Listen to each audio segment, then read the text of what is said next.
Welcome back to the show, folks. We are back with another Drive Time transfer show. Going to be talking about a lot of different transfers today. Brennan Johnson, Matheus Nunes, Mo Salah. Going to take up a lot of this week, I would imagine. A lot of rumblings going on there. We'll get into that one as well. Forest look like they're going to be busy. United look like they're going to be busy. A lot of teams out there at the moment looking to put business together. But let us know your thoughts on transfers on your team and stuff like that, and what business you're doing, what's happening and stuff like that. Let us know where your team is at. A lot of talk at the moment this week that Newcastle and Bournemouth have basically done all their business. Doesn't look like they're going to be doing anything else. But still plenty of teams with plenty to do. Liverpool still linked with a lot of players. Still a lot of the rebuild to be done. How does that fit in with the Mo Salah situation? Joe Gomez also being linked to Saudi. The whole window is a madness, and it looks like it's about to explode. Less than 4 days to go. We're now into Tuesday. All very quiet, but lots of rumblings going on. Lots of chess pieces being moved around in order to accommodate other deals for other teams and all. So again, let us know your thoughts. But of course, hit the subscribe button. Smash that like button and the bell notification, and don't forget tonight 8 o'clock to join me on the channel as well, where we'll be doing a tribute show to the late great Bray Wyatt, Wyndham Rotunda, who sadly passed away last week at the young age of 36. It's going to be a tough show, that one. But let's get into these transfers anyway, and we start off. Matheus Nunes has basically gone on strike at Wolves, training on his own, refused to come back to team training, pushing for this Man City deal to go through. But can Man City get it done? Talking a deal somewhere in the region of 47 million, which was rejected, so they're obviously looking for a little bit more. But this is going to leave Wolves in a serious dilemma as well if they lose Nunes. They've lost a lot of really good players this summer, hence the reason they're struggling. And no surprise, Lopetegui getting out of town as well. Gary O'Neill going in. So let us know your thoughts, Wolves fans. Matheus Nunes on the brink of probably leaving for Man City. Everton signed Beto from Udinese, the forward player, just shy of 26 million. 10 goals in 34 appearances. Not too bad, maybe one in just over 3 and stuff like that. But they really need to do something, Everton. They need to do a lot of business this week. They're in serious trouble at the moment. Bottom of the league.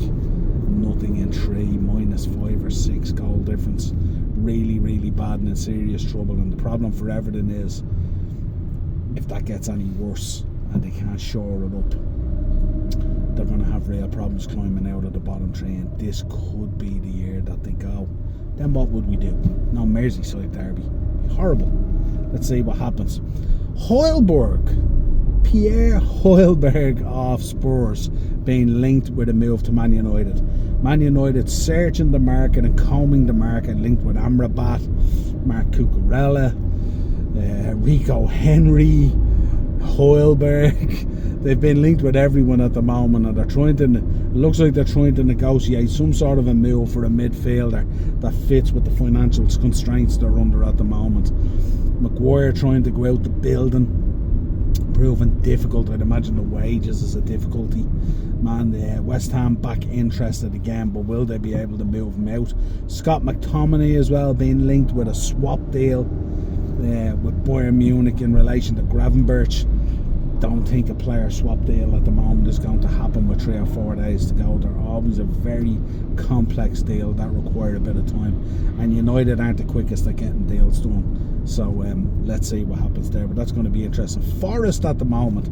Forest, after trying to secure the Benfica keeper, Vlachodimos, I think is his name. I hope I pronounced that right and didn't slaughter it. So he's supposed to be coming in. They're also looking at a potential there for Callum Hudson-Odoi off Chelsea, which would be very, very interesting. But also talk at the moment that Brennan Johnson could go out the door. He would be a huge loss for Nottingham Forest. Really, really good player. But Forest are still they're holding fast, looking for 50 million for the boy, which is huge money and stuff like that. And if they get that money, then does that trigger the situation with Callum Hudson-Odoi and also the Benfica keeper. But we shall see what happens. Balogun off Arsenal looks set to join Monaco. He's in France at the moment, potentially having a medical, I think, has been lined up and all. The fee, I think, is somewhere in the region of 40 million or something like that, which is a great fee for Arsenal to get. But I kind of think this is one where Arsenal are making a mistake. I think this is a very talented kid. He was exceptional last year in the French league. Even against top opposition like PSG, he played really, really well. Showed really, really well for himself. And I'm not sure. I think if you look at that Arsenal front line and stuff like that, it's hard to know kind of where he fits in and stuff like that. But still, he's definitely a very, very talented boy. And I think if Arsenal going into the Champions League and stuff like that, I think they might regret that sale. I think that might be one that Arteta makes a mistake on and he looks back on. Not too sure on the constraints of the deal and stuff like that. Maybe there's a buyback clause in there, maybe there's a sell-on clause in there and stuff like that, what makes him more appealing. But certainly this is a boy who knows where the back of the net is, and with a little bit more encouragement, could have become an exceptional player at Arsenal maybe. So sad to see him leave the league and stuff like that. He was very, very good in the French league last season. Al Ittihad look like they're in pursuit of Joe Gomez, interested in bringing Joe Gomez to Saudi. Interesting move, all things considered. But really, Mo Salah is going to dominate the headlines for Liverpool this week. The question is there going to be a figure that Saudi throw at Liverpool that Liverpool just cannot resist? And if they do take the offer, are they going to have enough time to take that money and maybe bring in 2-3 maybe exceptional players that makes Liverpool potentially stronger? I know Salah going out the door will really, really hurt. It'll be a tough one. Very hard to buy his goals and his contribution and stuff like that and all. But we seen it with Philip Coutinho when Philip Coutinho went out the door and we reinvested that 140 million or whatever it was. We brought in Van Dijk and Alisson. We ultimately became a better team straight away. And I think, as much as I love Mo Salah, and I don't necessarily want Mo Salah to go, he's been absolutely phenomenal for us. But if you look at the overall picture and you look at the package that's being offered, you look at how important he would be to that Saudi Pro League and the offer that's there and the percentage of the subscriptions to the channels in Egypt and all this kind of stuff, it's an absolutely mind-boggling deal. He's going to get paid a wage somewhere in the region of a day what he currently gets paid in a week, plus all these add-ons and stuff like that come with going to the Saudi League. Be tough to see him go, but there is life for Liverpool after Mo Salah, the same as there was life for Liverpool after Philip Coutinho. Now I know Philip Coutinho was kind of a different kind of situation because he was kind of pushing for a move anyway to Barca, and they came in with great money for him and we really invested that money. The question is, we're supposed to have 110 million there as it stands. If Mo Salah was to go for 150 million in the next day or so, does that mean Jurgen Klopp has 250 million to spend? Is John Henry and FSG going to pony up all that money to Jurgen Klopp to go out there to get an SA, to get a Tchouaméni, to get a Gravenberch? And is Liverpool capable of getting these deals done in a 3-day situation if it was to happen? The problem is, I think we don't have enough time to bring in what we want. We might have to bring in maybe 1 or 2 and then potentially go for one, maybe in the January window and next summer and stuff like that. But the promises of next summer, we've heard it all before from FSG. It's absolute nonsense and stuff like that. So I'm not too sure whether it's the right move. I think ultimately if we were to sell Mo Salah and we were to bring in 3 or 4 top quality players like a Chiesa, like a Gravenberch, maybe go back and look at Thuram and Kone, if we want an SA off Crystal Palace, whatever it is we want to bring in, just throw names out there for argument's sake. You know, if we bring in 4 top names like that, 4 quality names like that, is Liverpool in a better position if Mo Salah went and those 4 players came in? So was Liverpool in a better position in holding on to Coutinho, or letting Coutinho go and bringing in Van Dijk and Alisson? So there is life after Mo Salah. It's tough when we see these guys go. It was tough when Stevie went. It was tough when Suarez went. It's tough when these players go.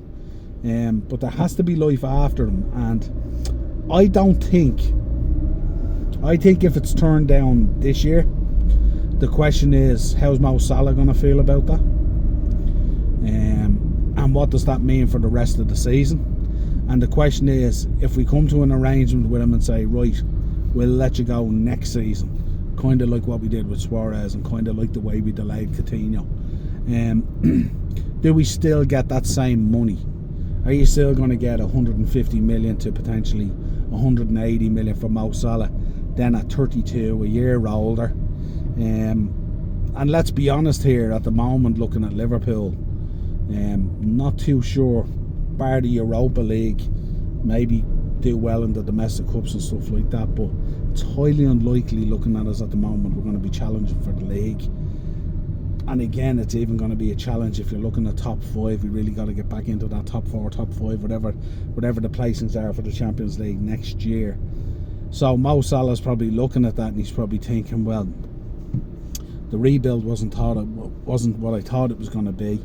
So it looks like where we'll kind of be competitive, it's probably highly unlikely we'll win that, and we might do the Europa League, who knows.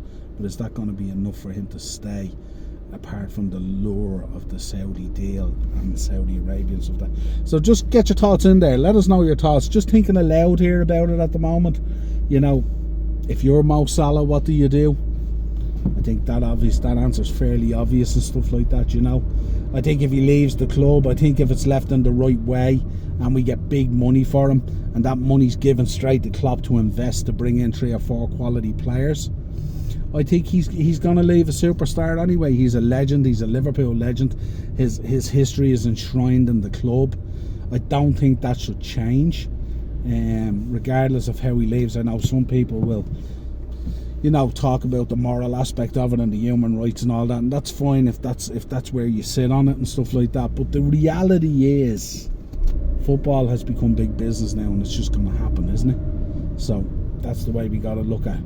Let's talk about Aston Villa. Aston Villa now looking at Nuno Tavares of Arsenal, looking to bring him in because the boy, what was the boy's name? Marcus Acuna, they were looking at bringing in, has picked up an injury, so it's unlikely that they're going to sign him. So that's kind of a little bit of news from Aston Villa and stuff like that. Fulham have confirmed the signing of Timothy Castagne of Leicester, 27-year-old fullback. Fulham really need to shore up a little bit, our league and goals and stuff like that. So Castagne will come in, decent pro and stuff, 27, brings a bit of experience and stuff like that at that Leicester team. Dean Henderson is finalising his move to Crystal Palace, which will pave the way for United to sign, I think the boy is called Beninder, the goalkeeper, for 4.5 million. Should come in then, if United can get that done. Roberto Mancini, resigning from Italy and stuff like that, and straight away a couple of weeks later on the bag in Saudi Arabia and announced as the new Saudi national coach.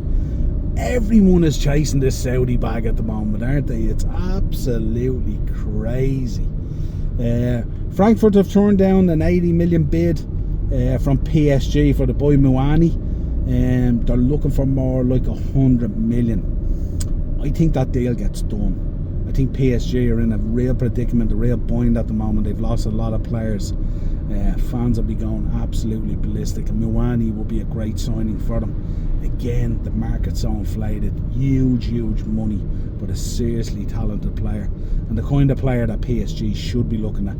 Talk that he might have been coming to the Premier League. I know United were linked with him and stuff like that, but the money just got crazy, and United, with their current financial constraints, can't be looking to that level of player at the moment. So looks like he'll probably head to PSG. I think that deal will get done. I think Frankfurt will cash in on him, take the money, and probably somewhere around maybe 85 with add-ons or something like that. Bayern have sanctioned the move for Pavard, heading to Inter Milan. Disappointed in this one, I am. 26 million. Looks like the deal will be done by Wednesday or Thursday. He's on his way there to have a medical. Great signing from Inter Milan. We know that they shipped out a number of players in the summer as well. So Pavard coming in, such a utility player as well. Plenty of experience and stuff like that. Really disappointed. I really thought he'd be a player that Liverpool would be looking at. But again, we'll see what happens the way this week is going now. Lukaku has travelled to Roma to have his medical. It's an 8 million, I think, fee loan move, I think, initially. Reunited with Jose Mourinho, who arguably is the coach who has gotten the best out of him, you could say. I know he was exceptional Inter as well, the year they won the Serie A. But really played well under Jose Mourinho. Has a good relationship there with him and stuff like that. Left himself in a bit of a bind. Kind of Chelsea don't want him. Inter have closed the door on him. The Juve situation, it all got a little bit toxic. I'm surprised he's going to Roma. I thought the Saudi League would have come in for him with a big offer and bring him to the Saudi Pro League. But that could still happen because obviously it's a loan deal with Roma. I think Roma will use it for the system. For the season. I'm not too sure, depending on what happens at Roma and stuff like that. As you know, things could get toxic with Jose. He could end up walking out the door, and then that leaves Lukaku in a bit of a bind again. Because no doubt he's going to Roma for Jose Mourinho and that relationship that he has there. So let's see how that goes.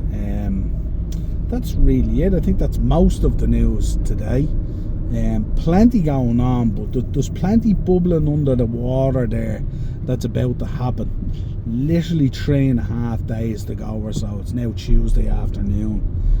Be interesting to see what other business teams get done. Still plenty to be done if you look at the Premier League, and especially for teams both ins and outs. Still need a lot of work to be done there. United are going to be very busy trying to structure things in, especially with some of the injuries they've picked up now and stuff like that as well. Shaw looks like he's going to be out for a while. Let's see what way they're going to work around that. And of course the midfield at the moment just looks a little bit imbalanced. Needs something in there. Maybe that's why they're looking at Spurs. They want to unload Højbjerg. Looks like he's not going to be part of Ange's plans. I think he's only sparely used him as a sub twice, I think, so far this season. So he'll be looking for somewhere for more regular football. So that could happen. That could be the one that's appealing to Man United. Certainly it won't be one that's getting Man United fans excited in any way. I think for Man United fans, they were probably expecting a much bigger window. But obviously this whole takeover thing, and I think United fans at this stage, 3 games into the season, would have thought they'd been owned by Qatar and that they would have been flooding money and sponsorship and all sorts of stuff and getting top players in and stuff like that. And the problem is a lot of those players went elsewhere that they were linked with. But again, we'll see what happens, see how it all unfolds. Should be interesting. We're going to track it throughout the whole week, so we'll bring you updates literally every day. And then of course join us Friday night 10 o'clock, countdown to deadline day, the last hour. We'll bring you all the final deals as they happen and the loan moves and all that kind of stuff. And we'll also dissect down what business the teams in the Premier League have done, and have they done enough, have they brought in enough outgoings, incomings, all that kind of stuff. I think a number of teams are going to fall a little bit short. I was expecting much bigger business out of the Premier League than what's happened so far. But let's see what happens. It's going to be a big one. Mo Salah could change all that if it was to happen. Seems him and his agent very quiet about what's being spoke about. They haven't come out and said a whole lot. Klopp has been more vocal than anyone about it. And how will Jurgen Klopp feel about this if the trigger is pulled on this? And will they have enough time? Will him and York have enough time to get signings in if this trigger is pulled on this Mo Salah deal? Or is it a situation where the Mo Salah deal will roll on into the Saudi deadline time, when our own time frame is, our own deadline is closed, our own transfer window? And that will cause a huge problem then, because then it'd be a case of, biting down on the bit and trying to get to January to bring players in, which is never an easy time, and maybe potentially looking at next summer. But again, it's another season where you're writing off players in their primes careers, and that's a real problem, as we've seen at Liverpool. Let us know your thoughts in the comments. What deals have I missed? Who's coming in? Who's going out? Has your club done enough? 3 days to go, folks. Let's see what happens. Cheers. Like, subscribe and share, and hit that bell notification.